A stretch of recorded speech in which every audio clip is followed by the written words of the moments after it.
Kamusta mga idol? PBA update muna tayo.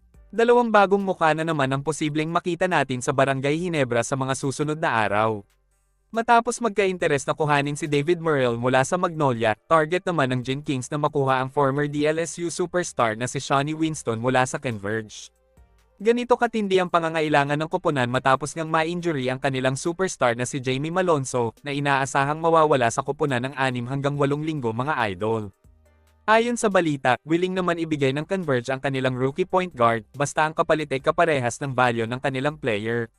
Si Winston ay 9th overall pick nung nakaraang PBA draft. Sa makatuwid, medyo mataas ang halaga na hinihingi ng Converge sa Ginebra. Kilala naman natin kung paano makipag-trade ang SMC sa mga independent teams. Sa mga nakalipas na taon, puro magagaling na player ang sinusungkit nila kapalit ng mga bench player nila mga idol. Pero sa pagkakataong ito, hindi papayag ang Converge na bigyan sila ng isang manlalaro na hindi naman nila masyadong mapapakinabangan. Alam naman natin na may plano ang koponan na magpalakas ng lineup next season, kaya sila nagtangking ngayong taon. Ayon sa balita, kaya nagka-interes ang Ginebra kay Winston, ay dahil gusto nilang pagtibayin pa ang kanilang tsansa na makuha ang korona ng All-Filipino Cup Conference.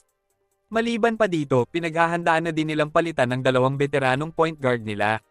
Si L.A. Tenorio na 39 years old na ngayon ay hindi na gaanong pinaglalaro ni Coach Tim Cone para mapangalagaan ang kanyang kalusugan.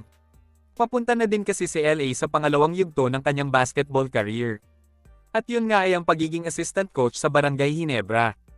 Samantala, si Stanley Pringle naman ay 37 years old na. Pero malaki pa din naman ang nagiging kontribusyon niya sa Ginebra, lalong-lalo na kapag kailangan siya ni Coach Tim Cone sa mga crucial games nila. Maganda naman ang intensyon at plano ng Ginebra kaya gusto nilang makuha si Murrell at Winston. Ang problema, madaming PBA fans ang hindi na naman nagustuhan ng aksyon ng SMC teams. Ayon sa ibang mga netizens, hindi na daw nakontento ang Ginebra dahil puro pagpapalakas na lang daw ng lineup ang nasa isip ng koponan. Halos puro SMC teams na lang daw ang napapanood nila sa PBA Finals kaya nawawala na daw ng ganang manood ang mga tao sa kanilang liga.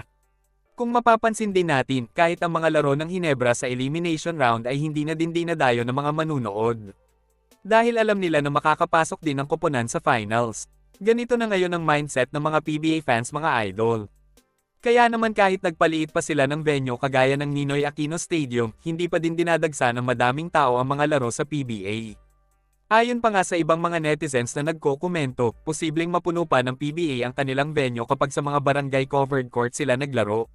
Malaking insulto ito para sa PBA, di ba? Masyado na daw kasing na-overpower ng SMC teams ang liga mga idol.